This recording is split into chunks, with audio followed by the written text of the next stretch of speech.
Hello and welcome to Getaway Day. This is episode 107, and today we're going to be talking about some struggling superstars and whether they can right the ship or there's no hope for them. Before we get started, I'm just so happy you're back, Mason, to run the ship and I'm save happy me I'm from back the too. editing duties.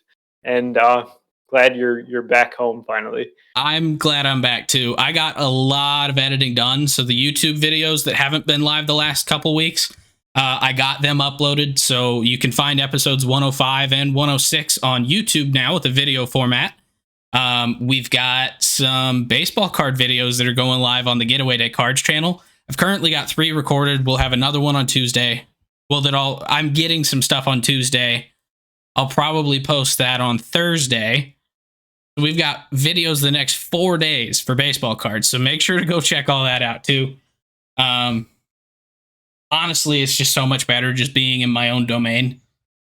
Like it was getting a little rough. Like, I love being in California, but it was getting kind of exhausting and lonely just being out there in a hotel. Now I've got my lovely little friend here. Mookie, are you excited for the pod? She's not. She's not excited. She just wants to cuddle. But yeah. So, but I'm ready to talk some baseball. Yeah, and while you were there, you went to the Dodgers game on Friday. So yes. How was that? Yeah, so the Dodgers game was awesome. I met up with a good friend of mine from here on Twitch.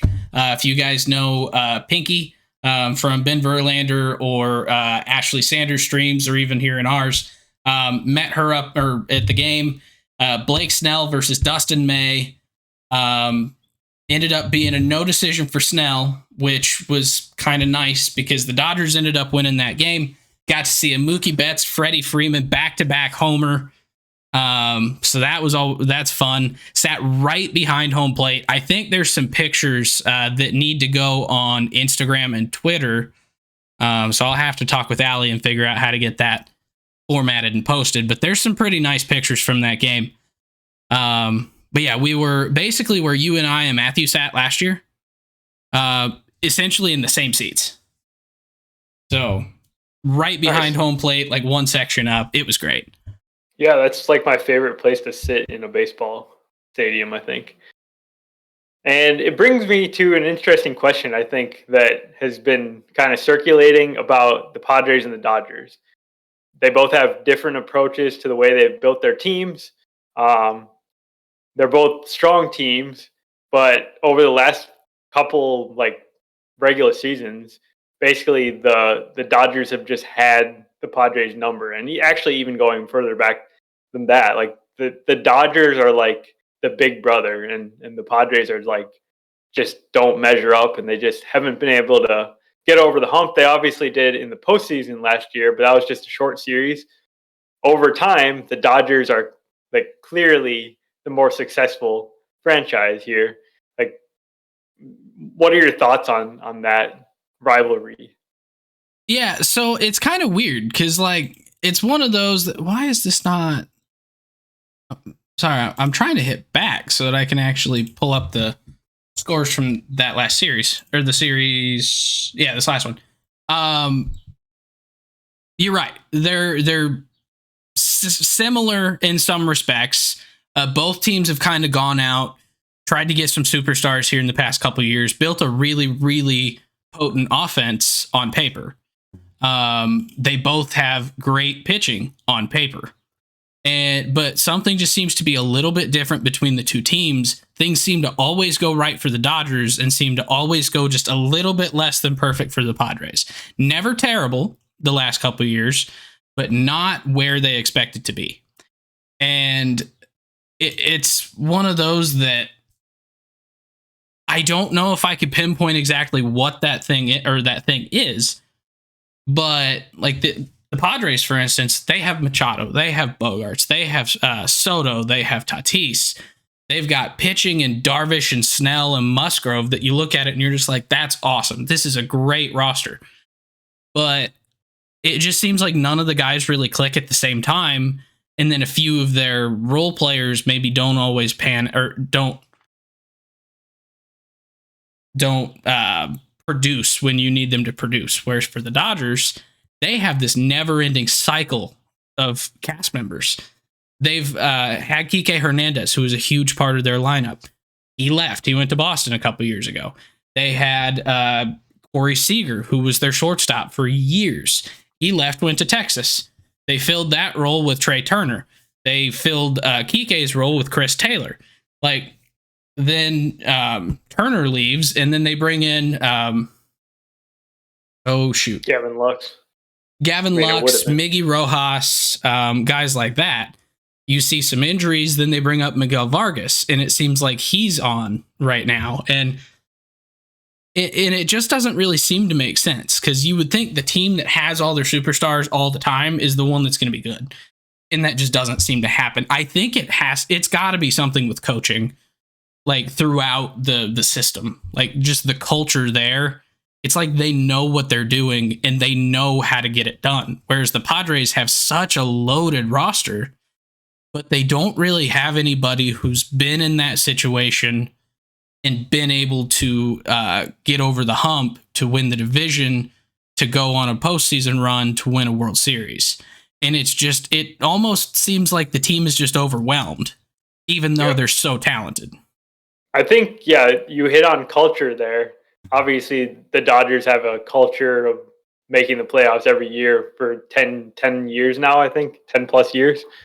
And they backfill their guys. They've lost a lot of guys over the last few years. Last year they lost Turner. They lost Justin Turner. They lost who else? I mean, a whole bunch of people. And instead of going out in free agency, they were actually just able to backfill all those positions. And on paper, you could say the Padres are the better team. And that's actually what you and I had said coming into the season. We thought that the Padres would be better than the Dodgers, but it's just not come together yet. Not that it can't, because they have maybe more talent than the Dodgers on paper. It's just that it's all these guys just like plucked from different places. They haven't like played as a team for an extended period of time, kind of like the Dodgers have, where they are switching pieces in and out, but they're a lot more guys that have been there like for the long haul and had a lot of consistency. They've had a consistent core with a rotating extended cast, and I think that's the big difference. But like just looking at the season series so far, and actually I'm not even sure if this is the whole season series. Have they played more than just the last 2 weekends? I don't think so, but the Dodgers have won every game, I'm pretty sure. No, it is 5-1. Okay. Because the first series was, I think the Padres won game 1, and then the Dodgers have won the next 5 in the season series. And in this series in Dodger Stadium this weekend, Dodgers kind of dominated that series. Like Sunday, they won 4-0. They won 4-2 on Saturday. They won, I had it pulled up. 4-2 on Friday. Sorry, Saturday.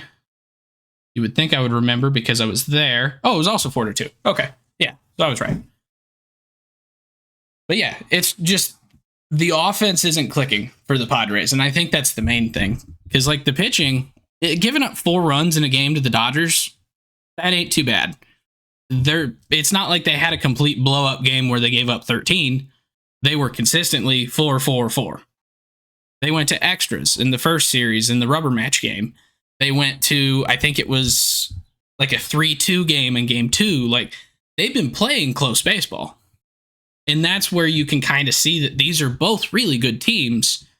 But then you look at their records, and the Dodgers are 26-15, and San Diego is 19-22.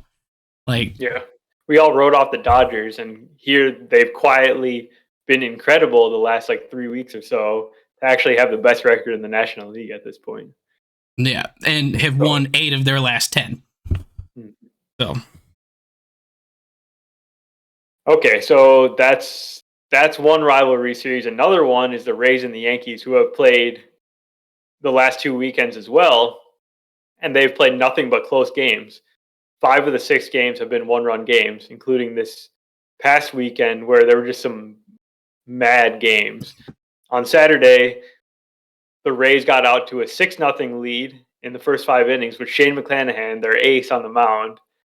But the Yankees didn't give up. They scored 9 runs over the next 2 innings with Aaron Judge hitting 2 home runs. I don't know, like it just feels like some of these rivalry series, they just continue to play like very tight games no matter what, and that's what I'm seeing with the Rays and the Yankees. Yeah, and it's actually been impressive what the Yankees have been, because the Yankees have what's that season series at now? Do you know? I do not know, but it's got to be pretty close. Yeah, I was gonna say, I imagine it's like 4-2 or 3-3, right? Probably. But I'm actually really impressed by what the Yankees have been able to do to tame Tampa, because that's something that nobody has been able to do yet. Like, Tampa is 31-11, and that's with 5 losses in their last 10 games. So, New York having 6 of those games, like, they've been playing really well. They've figured out how to keep Tampa at bay from an offensive standpoint, and managed to at least do enough damage on their own to keep them close. And you mentioned that Aaron Judge had a 2-homer game the other day. Well, Judge has been, honestly, he probably should have been in the second half of this episode too, with some of the struggling superstars, because he had been really not doing all that well. He had a couple 3-hit games, but didn't really do a whole lot of damage. Then he missed 10 days with the hip injury. Yeah, he missed 10 days with a hip injury, and then that was after only having 3 RBIs in like the 10 games before that. And that was all in one of the 3-hit games.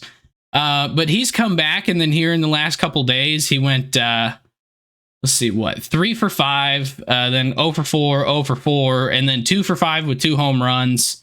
And it looks like he's starting to get hot again, starting to figure it out. And so I think that's going to be huge for the Yankees, because the Yankees are now in 4th place, with Boston's loss here, the sweep by St. Louis here against Boston. That moved the Yankees up to 4th place. They're only a couple games out of 2nd. So they could make up some ground pretty quick here. And I think Aaron Judge getting hot is exactly what they need. Yeah, and that division is insane right now. Every single team has a positive run differential, and they all have winning records at this point. So 3 games over 500 minimum. Yeah, that's very good. Very good division. Yeah. In fact, there's only 2 teams even have a losing record on the road. Like, they're all winning records at home. Only 2 of them have losing records on the road, and they're pretty much 500. So that's pretty impressive right there. They're not just dominating at their home stadiums. They're just kind of dominating, period. Yeah. Mitch Keller, who is seemingly having his breakout season this year.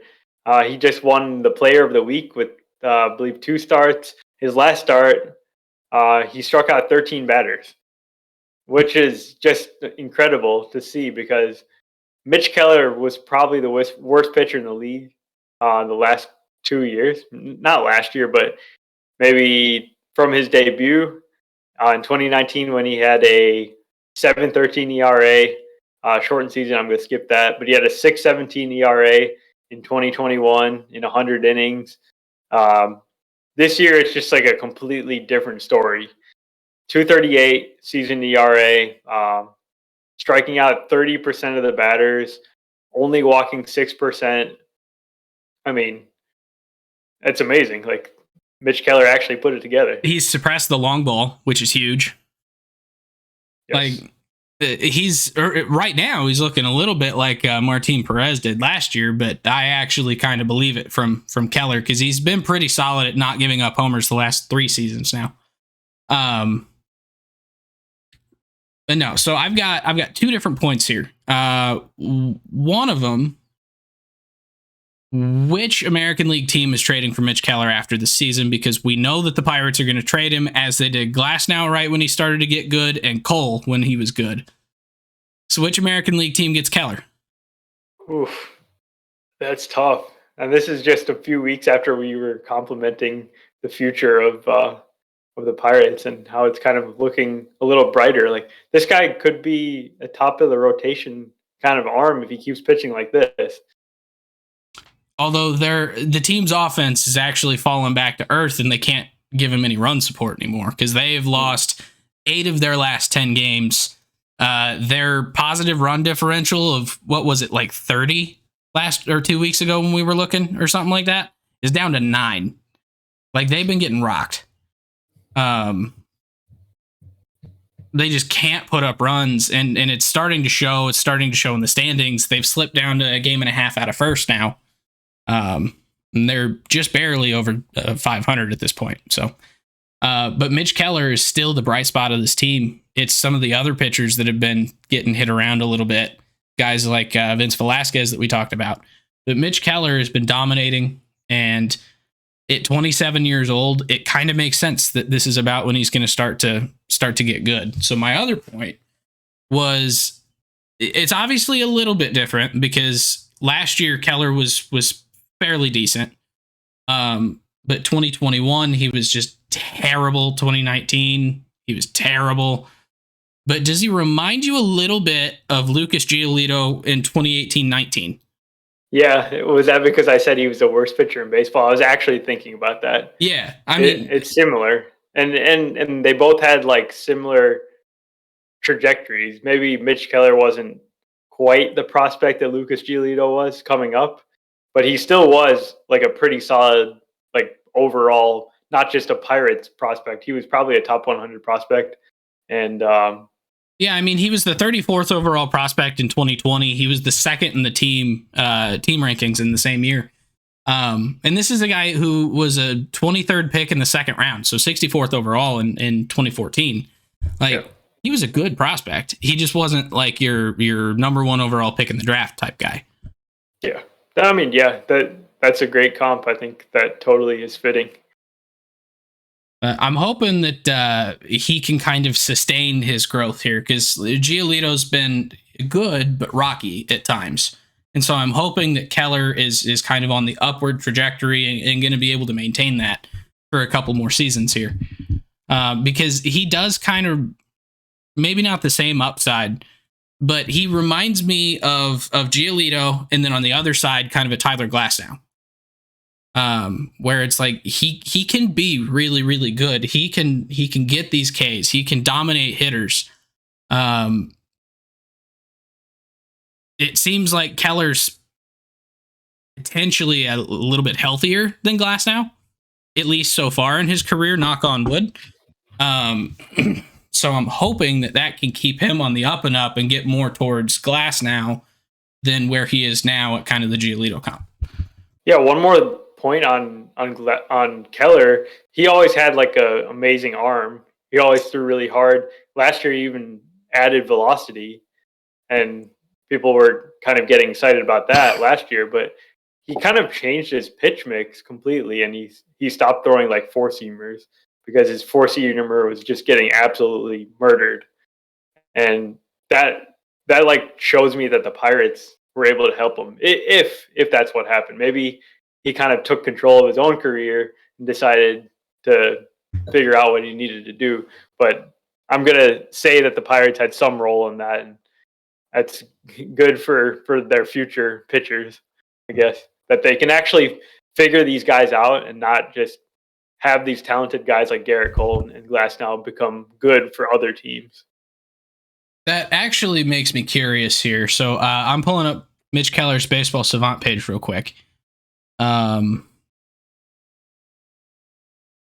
So his pitch distribution, it looks like they are calling it a 4-seamer still.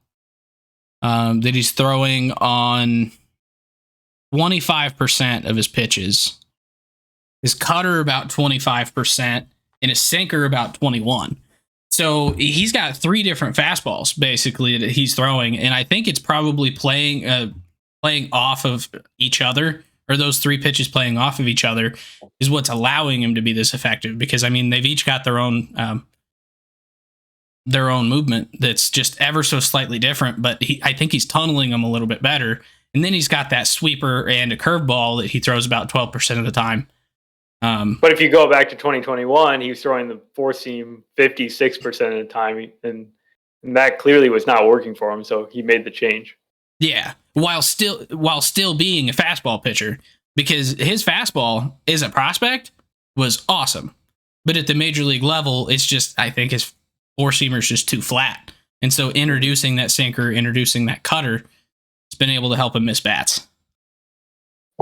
Totally, yeah. So along the same lines as Mitch Keller, we've had a ton of young pitcher debuts in the early going of the season.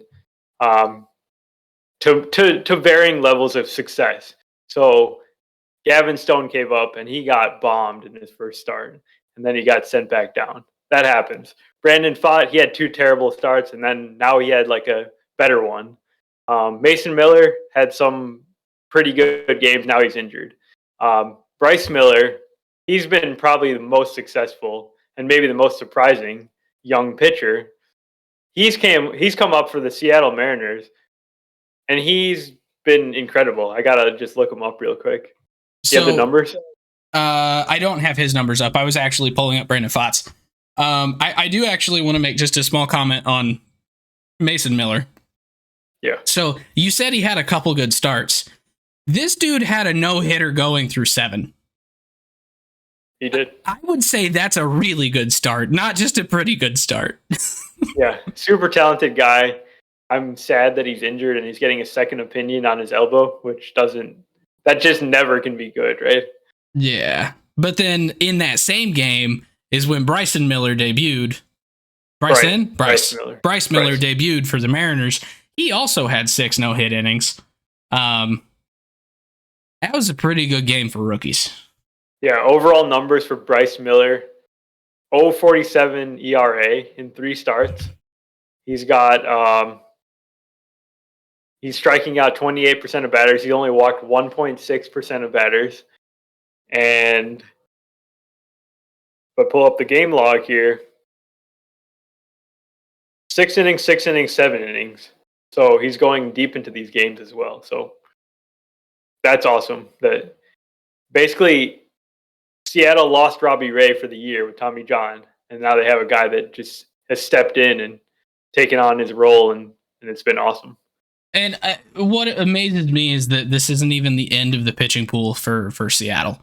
Is like, one, they've got Matt Brash, who's in the bullpen right now, but Matt Brash is a really, really talented pitcher that I would not be surprised to see move back to the rotation at some point soonish. But then they've still got Emerson Hancock in the minors. And I think, is there one more? I can't remember. I think Miller was that other guy. Was it Miller? But yeah, like, this isn't even the end of the talent pool for starting pitching for them. Like, let's see. Who is Taylor Dollard? I couldn't tell you. Yeah, depending on who this Taylor Dollard guy is, he is a pitcher. Okay, so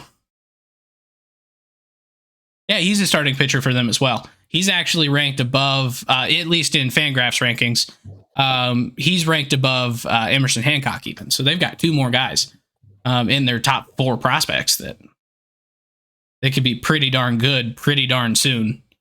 Yeah. So, and okay, so let's get to the guy that we really want to talk about, this week's newest guy to make his debut. That's Yuri Perez with the Miami Marlins. Which before we get into how he actually played, just a little piece of trivia that I don't know if you were about to say it, but this season we have had one player born in the year 2002 make his debut. That was opening day. That was Jordan Walker.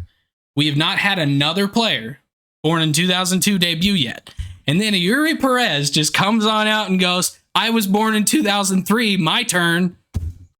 No, yeah. Stop it. And we're talking about a guy that was born in April 2003. Like, he just turned 20 in the last month here. So incredibly young.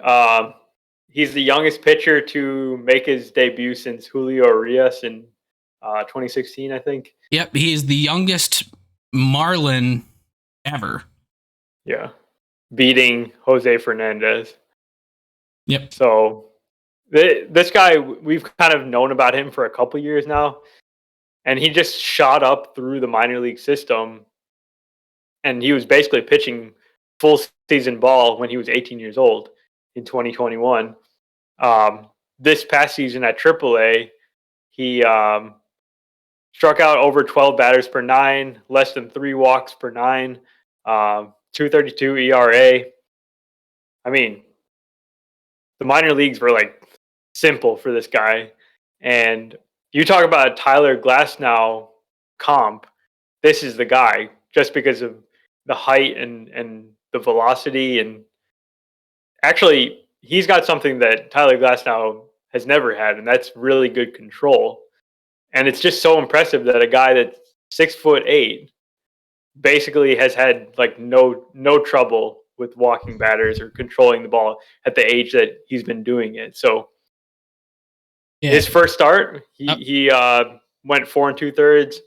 He struck out 7 against the Reds, so pretty promising. Only walked 2 in his debut, which is pretty big. The 2 runs that he gave up both came on the homer.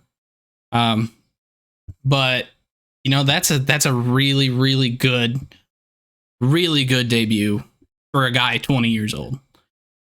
So if I were him, I would be incredibly happy with that. That's what, 13.5 Ks per nine in that game. Like that's a Chris Sale-esque number right there. Mm-hmm. Yeah. So, and this guy's got upside like pretty much no one else in the league. Like he can be a frontline starter. Yeah. And it probably is coming sooner than later. I kind of got a little take. You tell me how hot it is. All right. It's about pitcher workloads. So it's burning my hand. Burning your hand? Okay, let's go hotter. All right. So all young pitchers, they talk about like restricting their workloads. They've done it with guys like Steven Strasburg, and he's the example I bring up because they limited his workload in his first few seasons, and that didn't really help him. I feel like that didn't do anything. He still got injured. He still had issues throughout his career. What's the point of limiting the workload? When they're healthy, you should let them pitch. Yeah. It's never shown to like help a career by limiting their innings when they're younger. I don't know.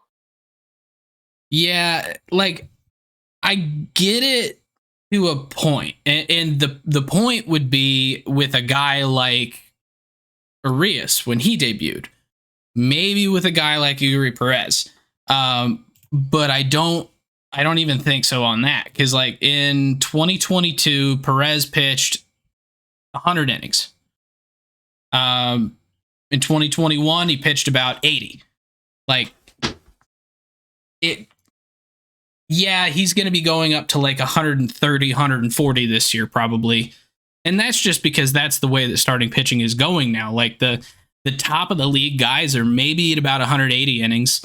Most guys are about 160. It seems to be young guys end up getting pulled early because they usually have some struggles. He's going to have about 140 innings. That's not really that big of a jump. I'd let him do it. It's like if the dude was kind of doing what Sandy does and going out and maybe going to pitch 220 innings, that I would maybe start to go, maybe pull him an inning early each start. Right. But it 100 innings, no, it's not a problem. Like if this dude came straight from complex ball and he threw about 40 innings, yeah, then maybe we need to limit him, but he shouldn't really be in the majors coming straight out of complex ball anyway. Yeah, I mean, this stuff is, I'm sure like the teams have their own models about how many innings they should be increasing the workload for the pitchers, right? But it's incredibly inexact, and they've got to be, maybe they know this. Maybe they know like when the pitchers' mechanics start breaking down, when they actually start performing worse because of the workload. Those are the things that they should be relying on, not saying, oh, he threw 100 innings last year, he can only throw 120 this next season. Yeah. Now it does kind of suck if you get to the point where it's like you're in the August, and the you're Marlins at are in the 104 race, right? Yeah. Well, I'm just saying, like, it's gonna suck if you get to like August. He's at 145 innings and just consistently his mechanics are breaking down. His arm is just exhausted, and you have to shut him down for the year. Like, that would suck. But that's really the only way that you can figure out what he can do is figure out how long he can go. And then he's going to probably build up and be able to go farther next year. But like just saying you're only going to go 120 innings, some of these guys, they're in such good shape that they could probably pretty easily go out and throw 160. Like, I think it's just one. It's like a helicopter parent is what it is. They don't want their pitchers to break, which I get. Yeah, I get that too. But at the same time, these are your best opportunities to make the postseason, which is the ultimate goal. Make the postseason, go on a run, win the World Series. Those are the only 3 goals that a major league club should have every year. And all of them should have it. And do whatever you have to do to put yourself in the best situation to do that. In this case, it would be letting a guy like Yuri Perez go out and throw until his arm falls off.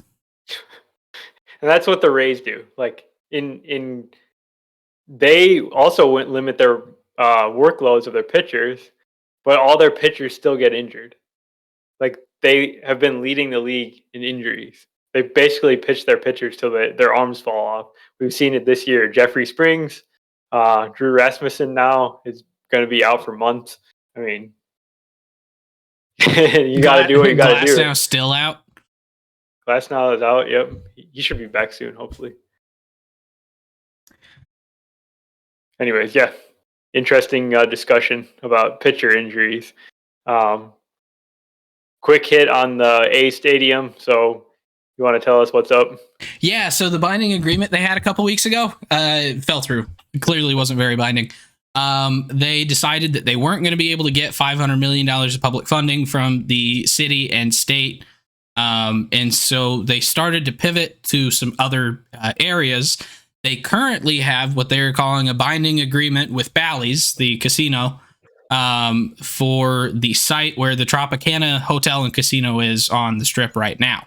They want to redevelop that as a $1.5 billion stadium, and Bally's is going to build a casino hotel on the property as well. As of today, that is being called a binding agreement. They've been saying that they're going to need $395 million of public funding to make that work. I don't know for sure, but I would assume it has the same contingency that if they can't secure the public funding, it is not a binding agreement. But this is all pretty new today, so I'll follow up on that here a bit this week and give you guys an update next week. But it does look like there is a situation now that is more than just we have some land. They've kind of got a partner to develop the area around it, with a partner that is from Vegas, has had successful business in Vegas, and could potentially help convince the city and the state that this is a good idea for all of them. So I think if Oakland was doing this without Bally's, I don't think it would happen. Like, I legitimately think that it would fall through, and you would probably see Oakland go and revisit areas of Oakland for a stadium. But now that Bally's is on board, it might be a little easier to convince some people to give them some money. So we'll see what happens. Well, see you next week when they have a different binding agreement. Exactly. That one's going to be with MGM. Oh, perfect. Yep. They're gonna have movie studios and stuff. It's gonna be great. But yeah, so that's the A's. They have 9 wins. It's sad in Oakland. They have 9 wins. Good for them. They're doing good. It was so sad yesterday. They were playing a close game with the Rangers. They actually came back to tie the game 3-3, and then they gave up 8 runs in an inning. Okay, so they are throwing these games. We know that, right? Because Mason Miller's 7-inning no-hitter, they pulled him at 82 pitches in that game. I thought he had 100 pitches. He had 82. They pulled him at 82 pitches, no hit, 7 innings, and then they gave up like 7 runs in the next 2 innings to lose that game. Yeah, they're not throwing the game. They have just incredibly bad pitchers. No, I think they have incredibly bad pitchers, but I think that's part of Jeff Fisher throwing this season. I think he's going Fisher, out. Good one. John Fisher, whatever. Jeff Fisher would throw it too.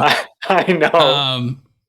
John Fisher, he's legitimately just trying to drive fans away so that he can make this move work. This is a conspiracy theory of mine, but I'm fairly confident in it that he's legitimately doing whatever he can to just drive everyone out so that no one wants him in Oakland and he has to move somewhere else. It's pretty blatant, honestly. Like, it's not a secret that he's put as little effort and as little commitment into the team as he possibly can. I think he's putting in effort now, and I think he's putting in effort to trash the team. Yeah, it's really bad. There's 17 games out of first place in mid-May. I know. They're going to be 70 games out easily by the end of the season. Losing like 120? Is it possible? I think so. I think so, yeah. I don't think it's just possible. Right now, it's looking probable. Yeah, I mean, I'm never going to say it's probable to lose 120, though. They've already got 33. Yeah, they'll get hot at some point. They already are hot. They've won 3 games in their last 10. Yeah, and the weird thing about the that is hot, yeah, because they have a 217 winning percentage or whatever. Mm-hmm. So, yeah, I mean, the offense hasn't even been atrocious. Like, it's bad, but it's not like the worst in the league. There's actual teams that have worse offenses than they do. No, Miami scored 20 less runs than them. Yeah. They literally have the major league leader in OPS on their team. They're basically tied. They're basically tied with San Diego in runs scored. Yeah. Yeah. It's just the pitching has just been awful. There's no better than Detroit and Cleveland. So yeah, they're the 5th worst hitting team in the league. Yeah. They're not the worst, yet they are. They're like the 35th worst pitching staff in the league out of 30. Yeah, and if the Royals didn't royal, they would be 5 games below the next worst team in the league. But the Royals royal, and so they're only 3 games out. Okay. And the Royals are actually trying. Yeah. I mean, kudos to them for trying. Yeah, we always got to give them credit for that. They never intentionally throw it, which is what I like about the Royals. They just always suck. Yeah. Right. Okay. Let's get into our main topic here and talk about some guys that have gotten off to very slow starts. Most of these guys are kind of established as superstars, or at least like regular level stars. And, this happens every year. There's always guys every guy's not going to have a good season. It just doesn't work that way. So we're going to get into each of these guys and kind of just tell you what's been going on, if we see brighter days ahead, or do we need to be like seriously concerned about these players like declining a lot quickly or quicker than we were thinking. So let's start off with Julio Rodriguez. He's a little bit different than the rest of the guys because he has less years under his belt. Last year was his rookie season. This season, he's hitting 215, 283, 399, which is nothing like what he did last year when he hit 284, 345, 509. He won the Rookie of the Year. He hit 28 home runs. Something's a little bit off with Julio, even though he hasn't been like so awful. Like, he still has 7 home runs and 7 steals. I guess I'll let you take the first crack at Julio here. Yeah, so Julio is kind of a weird case because I'm just looking at his Baseball Savant page right now and just looking at his percentile rankings just to see if there's something that's really standing out to me. And looking at it, like, He's worse in chase rate by percentile. Actually better at whiff percentage. Exactly the same in Ks and walks. So it makes you think, oh, he's chasing more. Except looking at his plate discipline, he is pretty much exactly in line with what he did last year. There is no difference here. The biggest difference for Julio is that he's not barreling the ball. His last year he was 90th percentile in barrel rate, 92nd in exit velocity, 95 in hard hit percentage, which I mean kind of goes hand in hand with barrel. This year he is 71% in barrel rate, 75 in exit velocity, 72 in hard hit rate. Like, that's kind of his big thing. It's like he's making contact with the ball the same amount he did last year. He's just not getting the same contact. And then when he is making hard contact or putting the ball in play, he's really not getting all that much luck. Like last year, he had a 345 BABIP. This year so far, it's a 265. That is a considerable drop off right there. So it's like there's some that you would say is probably luck based as to why he's not hitting well. But at the same time, his quality of contact is also not very good. So there's probably... I feel like I'm going to disagree on that. Like, he's still making really good contact. He still hits the ball really hard. And even though the barrel rate's down, he's still, what is the barrel rate this year? It's barrel rate 11%. I mean, that's like well above average. He was at 13% last year and 11% this year. He still got a 45% hard hit rate when it was 50% last year. So there's like slight drops. And I want to go back to one thing you said early on, which was about his discipline and chasing and whiffing. And those things are pretty similar. He's striking out more than he did last year. It almost feels like we don't know who Julio is enough to know like where he actually is going to fall. Maybe he got a little lucky last year. You mentioned the sort of high BABIP. Maybe he's not going to be a guy that hits like whatever he hit, like 270 last year or whatever. 284. Yeah, maybe he settles in more like a 250, 260 hitter just because he strikes out so much. Well, and that's very fair. But just looking at like last year to this year, like there was some component last year that was probably some luck in there. Pitchers not really knowing him very well, not knowing how to pitch him. And that could be part of it. Is like people are adjusting to Julio. There's now a lot more for them to go and game plan off of. So find his weakness, pick it. Kind of a sophomore slump sort of thing is what we're seeing here. So can Julio take the next step and adjust to that? And if he can make that adjustment, he's going to be just fine. Yeah, absolutely. And this is a guy you would bet on to do that. Just with the talent and the raw tools that he has. 98th percentile max exit velocity, 96th percentile sprint speed, 92nd percentile arm strength. I realize those aren't all related to hitting, but like he has all the tools in the box. He just has to like make the adjustment. And we've seen the sophomore slump. I feel like it's a real thing, and he's going to beat it. And he actually is. Recently, he's kind of been trending in the right direction. He had a big weekend. This is just a slow start, nothing more. Yeah, 3 for 5 with a home run on Friday. 0 for 4 on Saturday with 1 strikeout.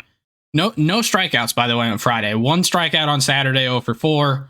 2 strikeouts, 1 for 5 on Sunday. So starting to see maybe some improvement here.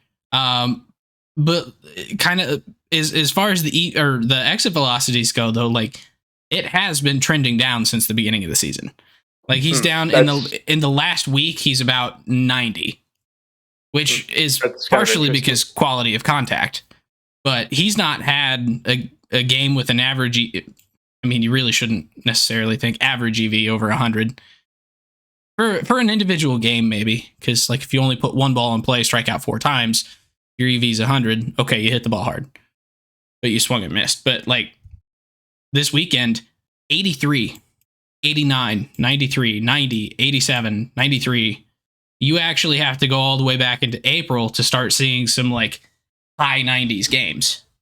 So that's kind of interesting. Maybe that makes me think that he's injured or something, or he's dealing with some nagging stuff right now. Yeah. But he's way too talented. He's got way too much natural power for that to be true. Like, yep. I'm pretty sure I could average about 83 exit velo. Okay. Well, that would just be the ball bouncing off my head. Like, I don't even have to do anything. Just 83. You'll take one for the team. Yeah. I'll do it. Dude, I'll crowd the plate like Riz. It'd be great. Yes.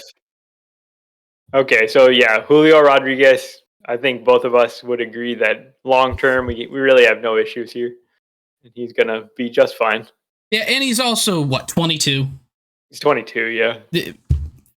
Give him time. I mean, Kelnick sucked as a rookie and a sophomore and a junior.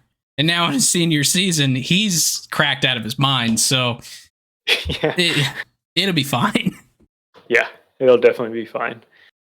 Okay, next guy on the list, another guy who was a former top prospect and actually became a star, Carlos Correa, probably the guy that we talked about on this podcast the most during the winter. But he has gotten off to an incredibly slow start with the Twins in his second season back with the Twins.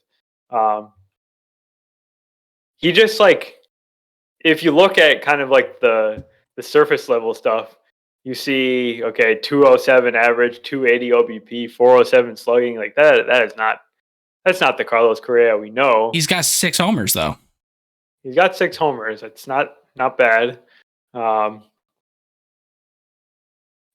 Everything doesn't look a whole lot different from his career numbers the last few years. Like looking at hard hit rate, that's 45% in 2023. It was 44 last year, 42 the year before, 42 the year before.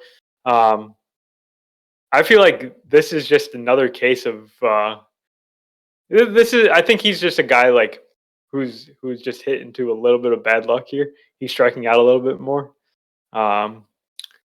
I don't really know what to think about this though. I mean, he's striking out a little bit more than the last 2 seasons, but he's basically on par with the last 3 seasons in Houston. Yeah. So I wouldn't even really call that really that big of a deal, but yeah, it's there's definitely something going on here with. Oh, I think I found the culprit. Right. He can't hit fastballs this year. Last year on fastballs, 333 batting average, 503 slugging. This year he's hitting 186 on fastballs with a 372 slugging. So when you're not able to catch up with fastballs and you're just swinging through them, 20% whiff rate, that feels like that's the smoking gun right there for Carlos Correa. Yeah, that'd certainly do it. Fastballs in the majors are fast. Right. So, and that's quite concerning, to be honest. For a guy that's 28, he shouldn't be declining that fast. I mean, maybe it's just a small sample kind of thing, and it's just a blip in the radar. But I'm actually more concerned now that I've seen that. So we're uncovering some things that are making you concerned about multiple people here. I know. Maybe we should go to a guy next that we're not going to find some concerning stuff about. Okay. That's going to be tough. I mean, these guys are... Okay, let's go to one that, I have no concerns about, I'm pretty sure. Unless I uncover something. Sandy Alcantara, who... He's kind of had a weird season. Overall numbers show that he hasn't been that great. He's got a 4.91 ERA this year. Yeah, I think 4.91. He's had some great starts. He's had a 9-inning shutout. He's had another 7 or 8 inning really good game, but then he's just had a couple blow-ups in there. He had a game against the Phillies where he gave up 9 runs. Still pitching really deep into games. he's been so dominant for years now. This small sample of 8 starts is not even slightly concerning for me. He's throwing harder than he ever has in his career. Um, Everything looks pretty much in line with his career norms. He's getting beat by like runners left on base scoring basically at 60%, which is very low. Average is like around 70, so that's part of it. Yeah, and I think the biggest thing is, or like the biggest example of what's going on with Sandy is actually his last start. So Sandy went 7 2/3. The game after going 8 1/3. So he went 8 1/3 2-run ball against Chicago on the 7th. Then here on Saturday, against Cincinnati, he went 7 2/3, gave up 6 runs. Now he gave up 3 of those in the 5th inning on a 3-run shot by Jake Fraley. Some runners got on base, 1 bad pitch, puts you down 3. Okay, it happens. Not really that big a deal. He pitched really well the rest of the game. But then you get to the 8th inning. He gets I had it pulled up earlier. So it was runner on second, base hit, scores him. Strikeout. Double, scores a run. Single, scores another run. So he ended up just kind of getting just some rinky-dinks slapped around there in the 8th inning to give up 3 more runs. Inflates his ERA from looking like 3 runs in 8 innings to 6 runs in 8 innings, which is about a 7 ERA for that game. So, like, I don't know if that was them just leaving Sandy in a little bit too long, hoping that he could get out of it. But I mean, once he got to the 2 strikeouts there in the 8th inning, so I probably would have left him in too. So it's just some of those that I don't really know what happened behind him. I don't know if there was a bad defensive play. I don't know if it was like weak contact or what. But that kind of just seems to be showing what's happening for Sandy this season. Like, he's getting a lot of bulk, really good innings like Sandy does. And then something just happens here, and now it looks like he sucks. But I think like once you give him 30 plus starts, that these like little blow up outings and innings, everyone has them, and they just sort of wash out, and he's going to get back to where the numbers at the end of the season are going to look fine, I think. Yeah, I think so too. Yeah. The only one thing that I noticed here is that his ground ball rate is a lot lower than it's been the last like 3-4 years now, basically. I don't know. He's always been a guy that got a lot of ground balls and kind of a pitch to contact guy, even with the velocity that he has. And that's just something else that's there. And maybe the shift plays into that. Maybe he's getting like a lot, maybe more balls are getting through the infield or whatever. Actually, I don't have any way to prove that, but that makes a lot of sense. Yeah. Because his home run rate is basically the same as it's been the last 4 seasons. His homer per fly ball ratio is about what it's been, actually kind of a little bit lower than the average of the last 4 seasons. So, like, he's not giving up home runs. He's just giving up base hits, and they're coming back to bite him there late in games. So, yeah, that actually makes a lot of sense if it has something to do with the limiting of the shift. Just a few more balls getting through, few more runs being scored, kind of exactly what Major League Baseball was wanting. It's just happening to one of the guys that is the best in the game. Totally, yeah. All right. So let's hit 2 more. Let's hit Lance Lynn and Nolan Arenado here. All so right. Lance Lynn, I mean, is there like some sort of rule that the White Sox need to have the worst pitcher in baseball? Like, what is going on here? I think they're contractually obligated with guaranteed rate. That's why they have the big red down arrow. Yeah. So Lance Lynn is the worst pitcher in baseball by ERA among qualified starters. He has a 7.51 ERA and a 160 WHIP. And if you've been following Lance Lynn for his entire career, and especially the last 3 or 4 seasons, that is not the Lance Lynn we know.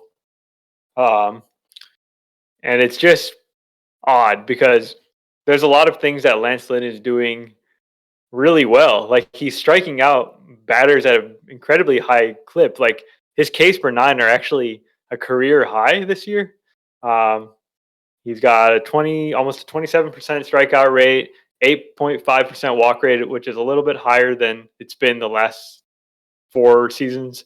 And then there's some other like indicators that show that maybe he's getting a little unlucky, like 61% left on base percentage. The BABIP, see the BABIP somewhere. 364. 364, so that's definitely a little elevated. Like he could have some better results, but like there's also some warning signs here. Like we cannot forget that Lance Lynn is kind of old. He's got a lot of innings under his belt. Maybe like we're seeing the decline of Lance Lynn at this point, and So he just lost a tick off his fastball, and that matters for a guy like him because he's not like a super hard thrower. He's just like, and he's super fastball reliant. He's got like 3 different types of fastball. So when you lose some velocity on that, you may struggle if you're not, locating your pitches exactly right. So I agree with that. We probably are starting to see a little bit of a decline in Lance Lynn, but I actually want to bring in a point that we just talked about with Sandy. I kind of wonder if the shift is kind of messing with him. So yeah, he lost a tick off his fastball. That maybe makes him a little bit more hittable, but pretty decently high BABIP at 364, well above his career norm. His walk rate, pretty consistent. But it's honestly not that bad. I mean, it's higher than it's been like the last few years, though. 1% is really not that bad. Like last year, 3.7% walk rate was insanely low. Mm-hmm. So it makes sense that we're not going to see that. But like he's been 7%. This year he's 8%. It's a little high, but it's not that high.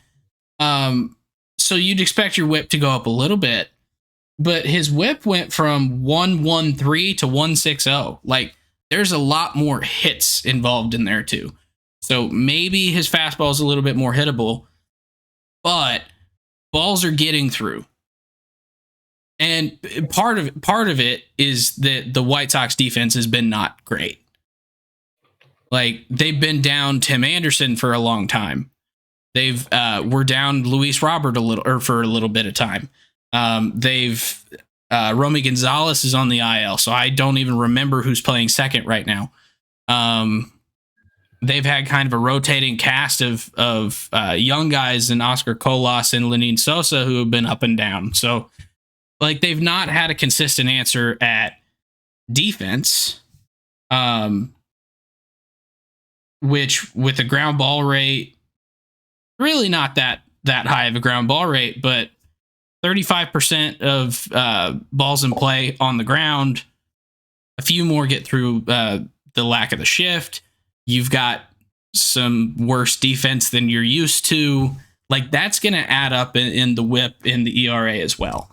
Yeah, that can't help, but like I will point out, he's not just like giving up some bloopers and some hits through the infield. He's actually getting crushed. Like he's a guy that hasn't given up a whole lot of hard contact in his career. If you go back through the entire StatCast era, before this season, the worst barrel rate he had ever given up was 6.7%. This year, it's 10%. So, I mean, they're kind of teeing off on him right now. I don't know what's wrong. Yeah, so that's definitely an issue. But his ERA and FIP are well over 2 runs apart. Like, there's some other stuff at play here too. He's not nearly as bad as he's pitching, but he's also not nearly as good as he used to be. Yeah, so it's kind of a compounding issue here for Lance Lynn, which makes it really hard to figure out for sure. It's like some of it's on him, some of it's not. How do you truly figure out which one is the issue here? Yeah, and if you listen to Lance Lynn, he'll tell you, I started really slow last season. I'm gonna get it together, and maybe there is some hope for that. Just like because he did the exact same thing. It wasn't to this extreme last year, but he started extremely poorly, and then second half of last year was one of the best stretches of his career. So maybe it's still in there somewhere. Yeah. But like 2.23 homers per 9, that's not sustainable for being that high. That's 22% home run per fly ball. Like that's high. Right. Like, so something will happen. He will regress to the mean, and in this case, regression is good. We're probably not going to be getting 4.2 WAR Lance Lynn again, though. I think that's probably in the distant past at this point. But as Lance Lynn improves, you will see this White Sox team improve. 100%, yeah.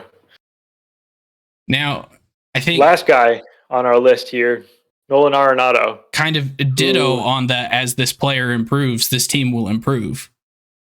Nolan Arenado. Yeah, if your good players play good, your team's going to play well.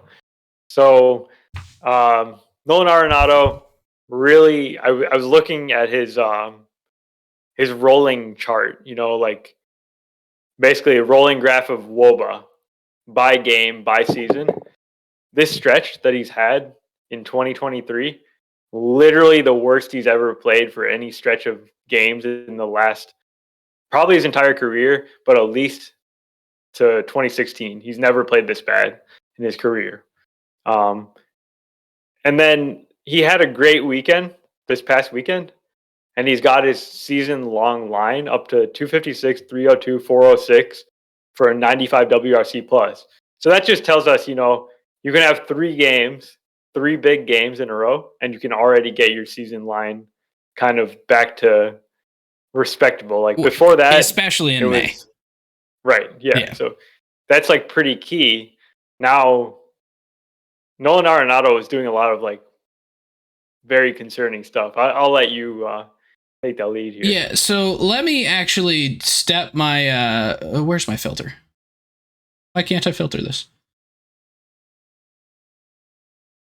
Sorry, I'm trying to filter this to right before the weekend. So what would that be? That was the 12th was kind of when he started his little tear here. So let's go to the 11th. Yeah, what were the numbers on the 11th? If you can have those. The 9th, because four games back. Or no. Because the last game against the Cubs, he did well too, right? Probably, yeah. Okay, so going back 4 games, his line was 232, 281, 324, 68 WRC plus. He had 3 home runs, 18 RBIs, just really did not look good. His K rate was at 21%, which is one of the highest of his career, isn't it? Yes. What is his career K rate? His career K rate is 15% for his career, and 20.3 is the worst of his career. Yeah, his walk rate 6.5%, which I think is pretty low, right? Yeah, it's a little bit low. So his EV has been terrible. If you watch Arenado every day, you could tell he was pushing. He knew he wasn't hitting well. He was doing anything he could to just try and get a hit. So he was swinging at everything. He was swinging at sliders that were about a foot outside the zone and just looked terrible. But then fast forward to today, and we get through the weekend series here against Boston. And in the last 4 days, Nato went 1 for 5 with a triple against the Cubs, 4 for 5 with 2 RBIs against the Red Sox with a homer. He went 1 for 4 with a homer. He went 2 for 5 with a homer. Today, he's got, what is it? He just knocked in another run. 2 for 3 with a homer and 3 RBIs today. So Arenado is actually finally starting to get the results. And from the eye test, he's chasing less. He's been striking out less in the last 5 days. He just looks way more comfortable at the plate. And it's obviously a very, very short time span. I don't have the numbers in front of me, and really they don't mean anything over 5 days anyway. But it looks like Arenado has been figuring it out. He's hitting the ball hard. He's laying off these terrible sliders that have really been the bane of his existence this year. His outside swing and whiff rate has been insanely high. And so as he lays off those, he starts actually hitting good pitches and driving the ball. We're seeing his numbers already rebound. And then along with his numbers rebounding, the Cardinals have gone out and they've now won 6 of their last 7 and are in the driver's seat today. Up, I believe it's 8-0. And Nato has 3 of those RBIs. So the team kind of lives and dies with Arenado's bat. Yeah, definitely. I mean, I don't know. Like he's a very like strange player to me always, because if you look at like the batted ball stuff, he doesn't hit the ball super hard. Hasn't really walked that much. Yeah, but he just consistently has. He never has, but he's always got the results. Yeah, and this is like the most extreme version of him not having like great kind of underlying numbers, and they're very bad right now. But when you've got a player that's got like 10 plus years now of amazing track record, I'm not going to bet against him. I do think that maybe we've seen the last, like the best of Arenado. Like that's past us. The decline is happening. When you have like these prolonged slumps, that is like a tell that something's not quite right.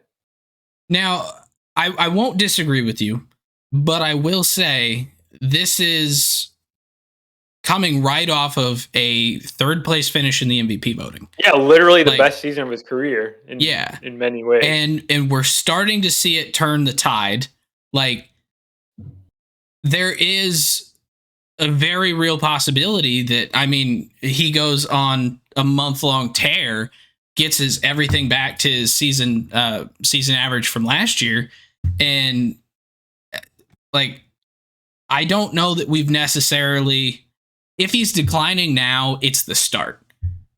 Yeah, it's not like it's the end of the world for Arenado and his contract with the Cardinals. He's still got multiple really good years left if this is the start of the decline. But he's 32. He's got a great track record of figuring it out, and he's had some slow spots in the past. Obviously not this bad. But I wouldn't be surprised to see him go out and still put up another 6.5 WAR season in the next season or 2. After that, yeah, we're probably starting to dip. Yeah, I mean, decline's a really funny thing, though, right? We never know how these players are going to age. Like, I could make the case that Arenado is going to age very poorly because he has really bad plate discipline. I mean, he does make a lot of contact. That's really good for aging, but doesn't hit the ball super hard. Like, if he loses just a little bit of athleticism, he's already like extremely slow, right? Yeah, like you're not talking about the Nolan Arenado that we know. No, you're talking more current day Miggy. Yeah, exactly. Yeah. So I don't know how the decline's going to be. I don't either. I imagine there's a point where it becomes very harsh. We're not there yet, but maybe we're starting to see some signs that it'll be soon. Mm-hmm. So, but I want to end this on a high note because Arenado has been really, really good in the last 5 games. And with him being really good, the Cardinals have taken their record and they're still bad. The record is still bad. It is 16-25. They are currently blowing out the Brewers. So unless something goes horrifically wrong in the bullpen, the Cardinals would be 17-25 with 7 wins in their last 10 games. They are the hottest team in the NL Central. They are, as we said last week, in our episode about the dumpster fire of the NL Central, this is a team that's probably going to get hot. There's no way that with this bad luck and everyone playing this poorly all at the same time, that this is truly what the Cardinals are. And this week, the pitching has started to show up a little bit. Michaelis had a quality start yesterday. The bullpen's been pitching well. The offense has started going off. And so we're starting to see the narrative change with this team as the narrative is changing with Nato. So things are looking good for the next couple weeks, looking good for the end of the season where they will be a 500 team. I have no concerns about that. If we can still win the division, probably not. I think maybe we're only 7.5 games out. But it'll be tough. But I wanted to end that on a high note because last week we were just rapping all over the NL Central. I mean, I don't know if you saw the thumbnail I made for it yet, because it just went on YouTube right before this. You should go look at the thumbnail for the last 2 weeks. They're pretty great. But, and then this is an entire episode about struggling superstars, but things are going better already for some of the guys that we're talking about. So I just want to make sure that we ended on a positive note. Started coming up with this list last week when I started realizing just how difficult some of these starts had been, and then by the end of the weekend, a lot of these guys have started to turn the page, and that's what we want to see. We're not here to say I sometimes come off a little negative on these players, I feel like, but I really do see a lot of positive signs, and we're already seeing things start to turn, and that's what we want. You just also hate the Cardinals and don't want Arenado to be good. So, oh yeah, that's obvious, right? Yeah, so that's as obvious as John Fisher tanking the A's. Yeah, exactly. Yeah, or Jeff Fisher tanking the A's because he'd do it too. Yeah. But. Okay. Yeah. So that's the struggling superstars section of this podcast, and we'd love to hear your thoughts on whether these guys are gonna rebound quickly, or you've got some other concerns that we didn't raise here. Thank you for joining us. I want to hear you guys' takes on Max Scherzer because he's been pretty bad so far too. We didn't have time to cover him. Everyone has been doing that. So I want to hear you guys' takes on Max Scherzer. Indeed. And that's going to wrap things up for today. We'll talk to you next Monday. If you enjoy the podcast, please subscribe on your favorite podcasting app and YouTube to make sure you don't miss any future episodes. Join the conversation on Facebook, Twitter, Instagram, and TikTok at Getaway Day Pod. If you enjoy card collecting, check out our sister YouTube channel at Getaway Day Cards.